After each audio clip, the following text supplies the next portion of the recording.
metemos ahora en el desarrollo, o por lo menos a tratar de interpretar en boca de sus protagonistas qué es lo que ocurrió en las PASO. Es cierto que no son determinantes, una gran encuesta, lo llaman muchos, aunque en algunos casos hay algunos frentes electorales, quizás no todos lados, pero en algunos distritos donde se definieron sí algunas internas y demás. ¿Cómo se configura el mapa político, el escenario político que queda después de las primarias del pasado domingo?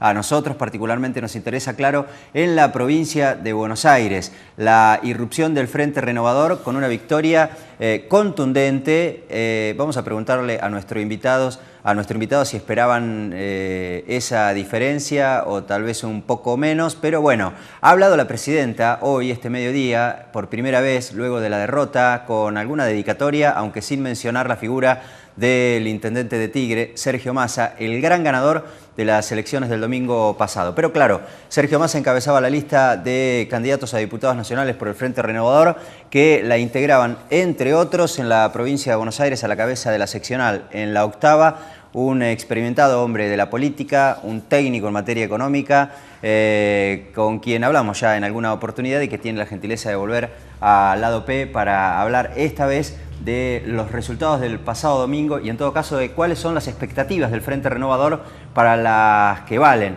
las más importantes, las generales del 27 de octubre. Jorge Sarguini. Jorge, ¿cómo le va? Gracias por venir. Gracias por la invitación. Bueno, hablemos un poco primero del escenario nacional. Por supuesto que la mirada bonaerense, el escenario nacional, y después nos metemos en la provincia de Buenos Aires y en la legislatura y en su candidatura en particular. ¿Esperaban ustedes el triunfo de Sergio Massa por esa contundencia? Había alguna expectativa, era la expectativa de máxima, pero bueno, después había que corroborarlo en la realidad de las urnas, había que corroborar que lo que nosotros sentíamos que podía ser acompañado por una parte importante de la sociedad lo fuera. Y también entendíamos que había una suerte de agotamiento de un sector de la sociedad que también había acompañado en su momento al kirchnerismo y que tenía acumulación de desilusiones por cuestiones no resueltas, y que además no había en la oposición alguien que rompiera con la lógica que el propio kirchnerismo quería darle a la campaña, que era ella, nosotros, K, anti-K, blanco, negro, modelo, antimodelo. Y la irrupción de este Frente Renovador a nosotros nos generaba la expectativa de expresar a una parte importante de la sociedad, pero bueno, había que corroborarlo y felizmente fuimos acompañados, lo que nos llena de responsabilidad más allá de la satisfacción, ¿no? Formó parte en algún punto también del discurso con el que se presentó en sociedad el Frente Renovador, esto de, justamente lo lleva en su nombre, expresar en algún punto la renovación por algunos intendentes, jóvenes o integrantes de las listas y demás. La sensación que yo tengo de las PASO es que efectivamente perdió el kirchnerismo, pero también los otros, porque aun cuando el Frente Progresista Cívico Social, la candidatura de Margarita Stolbizer, celebró el tercer lugar en esa puja que tenían por allí con Francisco de Narváez, si uno compara la elección de Margarita Stolbizer sumada a la de Alfonsín de hace 2 años, o la misma elección de cuando fueron socios por última vez, que fue en el 2009 con el Acuerdo Cívico y Social, ese sector de la oposición en la provincia de Buenos Aires perdió 10 puntos. Y Francisco de Narváez también, y el kirchnerismo ni que hablar. Los únicos que ganaron, es cierto que no tiene comparativa para atrás porque es un frente nuevo, es el Frente Renovador. ¿Eso genera expectativas en el espacio de ustedes para poder incrementar el caudal de votos en las generales de octubre? Sí, la genera. Obviamente deberemos trabajar para ello, seguir en esta línea de seguir convenciendo en base a un camino que hemos elegido, que es el de hacer propuestas, es el de no confrontar, el de tratar de poner en la agenda de nuestra propuesta y de nuestra proyección a la actividad parlamentaria en la etapa que viene los temas de la gente. Si seguimos en esta lógica, entendemos y tenemos la expectativa, sí, de un crecimiento que esté apoyado fundamentalmente en lo que hoy está pidiendo la gente. Quedó claro que esa opción K anti-K no era la que los expresaba. En todo caso, podían encontrar un dirigente en momentos de máxima bronca con el gobierno para expresarla, podía ser uno u otro. Y cuando desde las fuerzas que están afuera del propio gobierno no se genera una alternativa, era lógico que se empezara a generar una renovación dentro del propio oficialismo. Y esta es una renovación que tiene una característica, me parece que tiene dos características muy novedosas. Primero, que surgen desde la base de la pirámide institucional. La renovación empiezan a generar intendentes que están enfrente de la gestión y que pueden mostrar su gestión como base de su plataforma de lanzamiento. Se publicó en las últimas horas un trabajo de CEOP, de Roberto Bachmann, que analizaba el perfil del votante de Sergio Massa. Y ese trabajo resulta interesante en algún punto relacionado con lo que dice usted, porque dice que por lo menos 6 de cada 10 votantes del Frente Renovador lo votaron a Sergio Massa justamente porque compraron digamos, la gestión exitosa en Tigre, y por ahí puede haber ocurrido también, por supuesto, con otros candidatos que también eran intendentes y también eran candidatos. También, por supuesto, como opositor, pero el dato relevante de ese trabajo es que compraron más una supuesta buena gestión, no la estoy calificando, se supone que debe serlo, antes que un opositor acérrimo como tal vez se presentaba Francisco de Narváez. Pero es que creo que ahí está la fortaleza, porque además las buenas imágenes hay que sostenerlas en algún núcleo duro, tienen que estar asociadas a algo, y la imagen que se fue generando alrededor de Sergio Massa y de los intendentes que lo acompañaban era precisamente esa, asociarla a sus actividades como intendentes y a su agenda en el propio distrito, que estuvo conformada por la resolución de los problemas de esa gente, porque estamos hablando de 2 distritos, por ejemplo, que son los 2 intendentes que cabezaron, tanto Sergio Massa como Darío Giustosi. La gente en sus pueblos los votó en un 75% sí, en la última gestión. En esta perdió un poco Giustosi en Almirante Brown. Es cierto porque tiene un núcleo que entre elegir la gestión de Giustosi y su pertenencia al kirchnerismo eligió esto segundo. Pero cuando se evaluaron las gestiones propiamente dichas en las elecciones de Ejecutivo, evidentemente fueron muy bien ponderadas esas gestiones. Y esa renovación surge desde esa pirámide institucional, desde la base de esa pirámide institucional, y tiene otro fenómeno que debe ser observado con mucha atención. Surge con el peronismo en el poder. Es un núcleo de dirigentes del peronismo, un núcleo de dirigentes nuevos, que no expresan los viejos varones del conurbano, y que además lo hacen con el peronismo en el poder. Y creo que eso le da una fortaleza, además de una audacia no menor.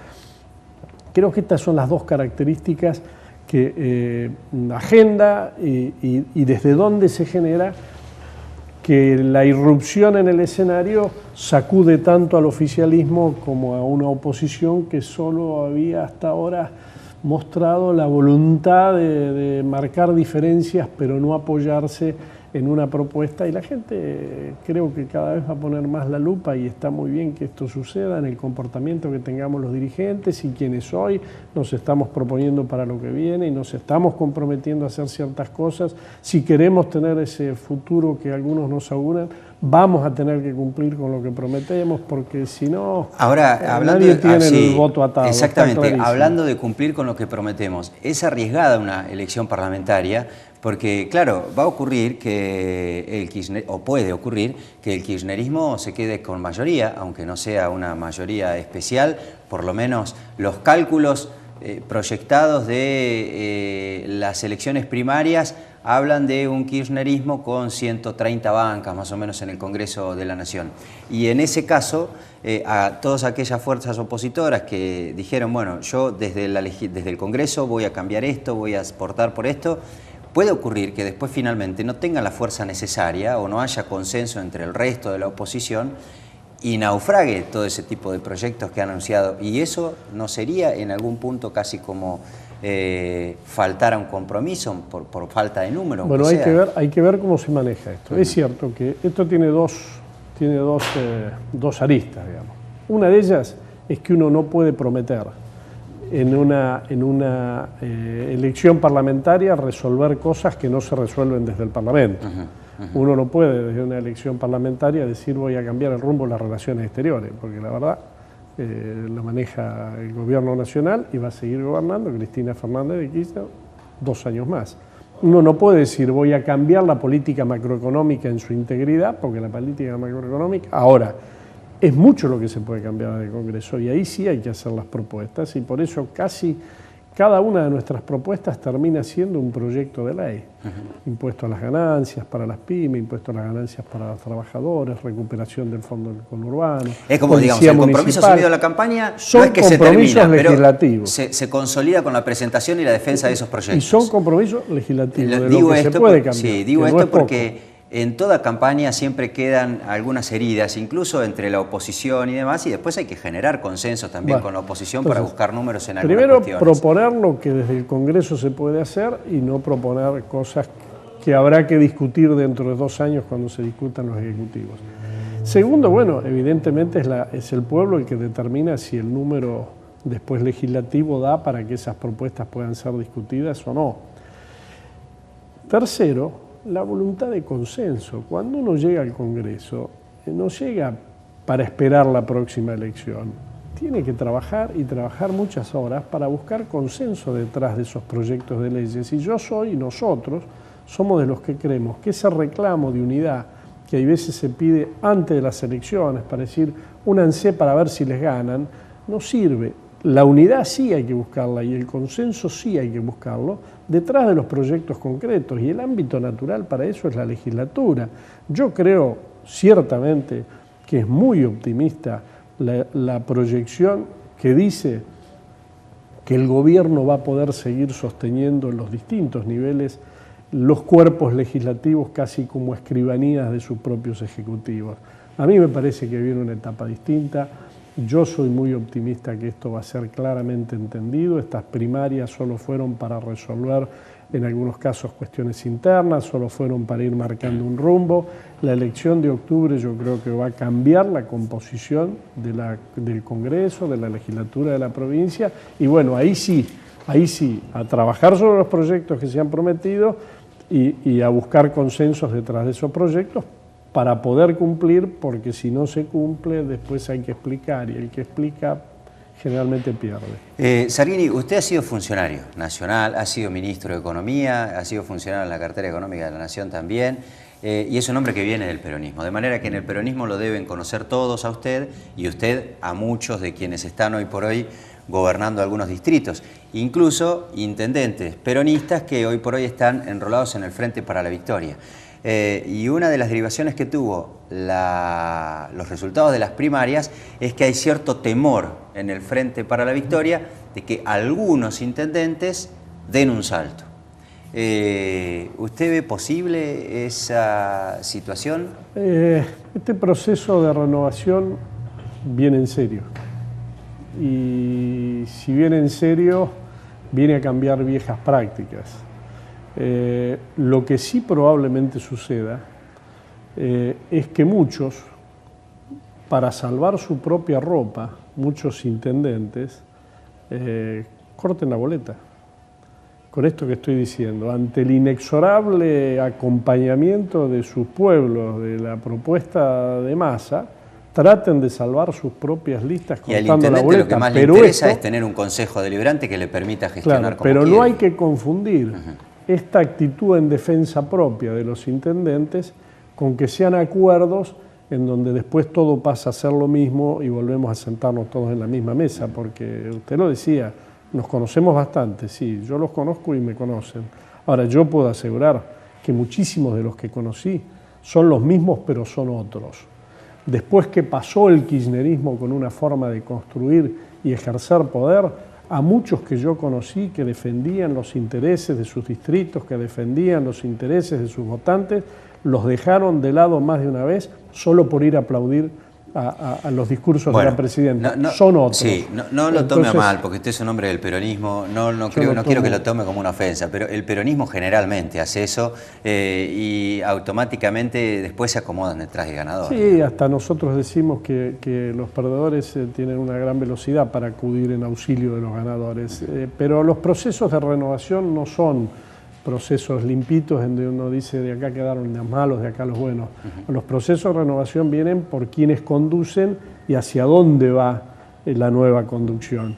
Y quienes encabezan este proceso y el núcleo duro sobre el que se apoya Sergio Massa es un grupo de intendentes que, salvo alguna excepción, que entendió que lo nuevo pasaba por otra cosa, intendentes jóvenes, intendentes distintos. O sea que en el Frente Renovador hay algún límite, no vale todo. Claro que no vale todo, claro que no vale todo, y estoy seguro que no va a valer todo, porque si valiera, esa renovación no va a venir. Y la verdad queda claro, desde nuestra voluntad política y desde el acompañamiento que nos ha marcado en una primera instancia el pueblo en esta elección, que yo creo que va a reafirmar con mayor fuerza en la de octubre, es que hay que ir por ese camino, hay que ir por una renovación. Las renovaciones son procesos, nadie viene y traza una raya y dice terminó todo esto y empieza los procesos, pero una cosa son las renovaciones positivas que surgen desde los mismos procesos que están en el gobierno, como en este caso, y otras son las que surgen del fracaso. El peronismo se ha renovado. Yo soy hijo de la renovación del 85, pero fue una renovación después de la derrota electoral. Fue una renovación negativa, si se quiere, en términos de las causas que la generaron. Esta es una renovación positiva porque son intendentes que en su momento fueron parte de este proceso, que entendieron que este proceso le permitía llevar adelante sus políticas que dieran resultados sobre los que sus pueblos le demandaban, y en algún momento dijeron, se agotó, así no se puede más, hay que ir por algo nuevo. Y van por algo nuevo y saben que parte de eso nuevo tiene que dejar en el camino parte de lo viejo. El futuro le tiene que ganar al pasado. Jorge, hace un ratito habló la presidenta y hizo un par de reflexiones. Dijo, entre otras cosas, si tenemos que corregir algo, lo vamos a corregir. ¿Qué cree usted que debiera corregir la presidenta? La presidenta debería corregir todas aquellas cosas que en un momento permitió que el país creciera al 8%, generara puestos de trabajo, mejorara el salario real, con ello mejorara la situación social, vinieran las inversiones al país. Eso tiene que corregir, en la parte macroeconómica. Y por otro lado, tiene que volver a un país donde las instituciones funcionen con fortaleza. ¿Y en esa corrección, por ejemplo, debería dejar gente de lado que está en la gestión? Yo no sé si debería dejar gente de lado. Me da la sensación que su gabinete es un gabinete hecho a medida a los errores que ha cometido. Y poniéndole una voluntad muy grande que en la propia naturaleza de la presidenta esté esa capacidad de reacción y corregir, pareciera ser que con los que cometió los errores le va a costar mucho más hacer las correcciones, pero si no volvemos a un país donde las instituciones funcionen sólidamente, donde la macroeconomía esté saneada, donde no nos peleemos a la hora de tener que determinar determinadas políticas específicas con sectores que legítimamente reclaman sus intereses y que a veces puestos en el interés general hay que decirles hasta aquí sí y hasta aquí no, pero no que se vuelven enemigos porque piensan distinto o reclaman cosas distintas. Si no cambiamos todo eso, el rumbo del país no cambia. Ojalá la presidenta haya leído el mensaje, no fue la primera reacción que vimos la noche del domingo, pero ojalá lo haya leído, porque si corrige le va a ir mejor al país, y si le va a ir mejor al país, bueno, tendremos que discutir menos cosas en la próxima elección. Y la otra reflexión que hizo la presidenta, en algún punto casi como ninguneando la candidatura de Sergio Massa y la irrupción del Frente Renovador, dijo que a ella le gusta hablar con los titulares, no con los suplentes. E incluso mencionó a Brito del banco, imagino que habló también de la UIA, con los banqueros, con los grupos, porque está convencida ella, lo han dicho incluso algunos de sus principales referentes, que en realidad la lista del Frente Renovador es una lista armada por las corporaciones en realidad. Bueno, si dijo eso después de haber dicho lo otro, rápidamente se está contradiciendo, porque una de las cosas que tiene que cambiar son esas. Una de lo que tiene que corregir es sacarse de la cabeza que es ella en un proceso revolucionario que va sobre las corporaciones. Si sigue pensando eso, nada va a cambiar porque no entiende lo que está pasando. Ella tiene que entender que hay una dirigencia política buena parte de la dirigencia política provenimos del peronismo que ya no nos expresa, y como dirigentes políticos que somos, generamos una alternativa para iniciar un proceso post-kirchnerista, y eso va a implicar el agotamiento de lo suyo. Si ella sigue creyendo que el kirchnerismo es un movimiento revolucionario que se lleva puesta a las instituciones, porque las instituciones solo son un freno para esos procesos de cambio y son la defensa que las corporaciones tienen para que esos procesos de cambio no vengan, si sigue con el discurso de la CLO, por decirlo de alguna manera, bueno, entonces no entendió lo que pasa, y si no entiende lo que pasa, no sé cómo va a cambiar. Se va a tener que poner de acuerdo. Si cree que quiere cambiar, una de las cosas que va a tener que cambiar es seguir sintiéndose que es ella la cámpora y 4 muchachos más peleando contra las corpos. La verdad, esto es mucho más sencillo. Este es un proceso político que se va agotando porque empezó a desandar el camino que en algún momento en el origen resolvía cosas, y hay que volver a la normalidad. Yo no quiero caer en la chicana, porque es una chicana lo que está haciendo la presidenta, además de una gran contradicción. Entonces habría que decirle, qué sé yo, que en la misma mesa lo siente a Cristóbal López, a Lázaro Báez, digamos. Si se cree que esto es una cuestión de corporaciones de poder, de cómo se reparten la torta a los sectores empresarios, que ponga a todos, que ponga a los amigos. Usted dice que ella también tiene sus propias corporaciones. Yo no lo sé, pero en todo caso, si están, que se sienten todas. La verdad, yo no creo que esto lo tengan que resolver las corporaciones. Sería un gran error de la política creer que esto lo resuelven las corporaciones. Esto lo resolvemos los dirigentes políticos. Y los dirigentes políticos, cuando no nos gusta para dónde va el rumbo del país, construimos alternativas y trabajamos para ella. Y si el pueblo nos acompaña, quien no se ve acompañado, lo primero que tiene que hacer es entender que su proceso se empieza a agotar. La última, Jorge. Inexorablemente usted a partir del 10 de diciembre va a ser diputado, salvo que pase una catástrofe electoral que nadie aventura, porque encabeza la lista, porque la verdad es que hizo una buena elección en la capital de la provincia de Buenos Aires y demás. ¿Cuál va a ser el primer proyecto o los primeros proyectos que usted cree que hay que discutir y va a defender en la legislatura?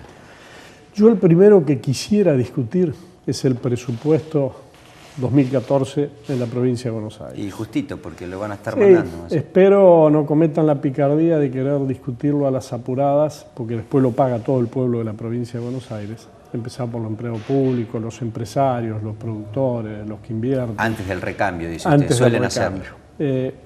¿Por qué? Porque, bueno, vamos a empezar a discutir el plan de gobierno y el programa de inversiones de la provincia para el año 2000, para el que viene, 2014. Vamos a discutir cómo se financia, vamos a discutir si vamos a ir a buscar los fondos al gobierno nacional o le vamos a seguir subiendo los impuestos a las pymes, vamos a discutir si las obras que nuestra ciudad en particular, que tenemos un compromiso muy fuerte de defender que se hagan, van a formar parte del presupuesto, si están, cómo se van a financiar, cómo se van a hacer. O sea, ¿qué es lo primero que quisiera eso? Discutir el presupuesto 2014, que por otro lado es la principal responsabilidad de un legislador. Allí discute el 70% de las cosas que hay que discutir. Después empezar a impulsar ya proyectos que nos hemos comprometido, tratamiento de la policía municipal y su forma de financiamiento, descentralización de la justicia en lo que compete al tema provincial. Bueno, cada uno de los temas que hemos venido diciendo, ver cómo la provincia empieza a generar condiciones para que los diputados nacionales de nuestro espacio defiendan en el Congreso Nacional los recursos que no son de Scioli, son de los bonaerenses, y naturalmente generar condiciones para que la ciudad de La Plata no solo estén las obras que en el presupuesto tienen que estar, que son las obras de infraestructura de responsabilidad pública, sino generar las condiciones para que nuestra ciudad vuelva a tener el brillo de una ciudad capital y de una ciudad capital de una de las provincias más importantes del país, que no solo se ha opacado porque la inversión pública que había que hacerse no se hizo, sino que también se ha opacado porque se ha vuelto muy poco atractiva para ser receptora de buenos procesos de inversión que en otros lugares del país, que en otras ciudades del país, inclusive de nuestra provincia, se vieron en los momentos de mayor bonanza. Ahí algo ha estado fallando, ahí la política local ha estado apuntando hacia otro lado. Entonces, esas no son cuestiones que habrá que resolverlas en la legislatura de la provincia, será más trabajo de nuestros concejales, pero tenemos ahí sí que hacer una suerte de acuerdo social amplio que incluya universidades, que incluya consejos profesionales, que incluya a los trabajadores, que incluya a los empresarios, para decir, bueno, todos tenemos responsabilidad para que esta ciudad mejore, para que esta ciudad se ponga a la altura de una ciudad capital, que la verdad uno camina a sus calles, ve las políticas públicas que hay y dista mucho de estar en ese lugar, ¿no? Gracias, Jorge. No, gracias a vos. Jorge Saraghini no podemos decir todavía, es diputado provincial electo, casi con seguridad lo sea, a partir del 27 de octubre, hombre del Frente Renovador, el espacio nuevo, la vedette de estas elecciones que lidera Sergio Massa. Ya volvemos.